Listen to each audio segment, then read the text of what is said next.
In order to get your relinquished property sold, you had to spend some money to repair it, to put the lipstick on it, get it ready to be marketed. Can you recoup those outlays that you made to fix up the property before its sale?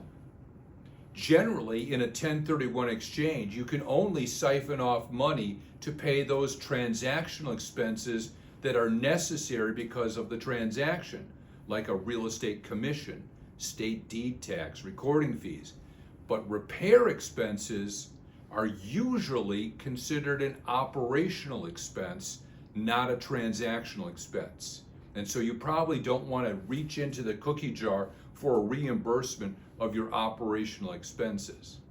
The only exception to that rule would be perhaps a situation where the buyer extracts a concession from you in the purchase agreement and requires you to make a certain repair as a condition, a material factor of the contract, in which case that expense now may be a transactional expense because it's a requirement of the sale contract.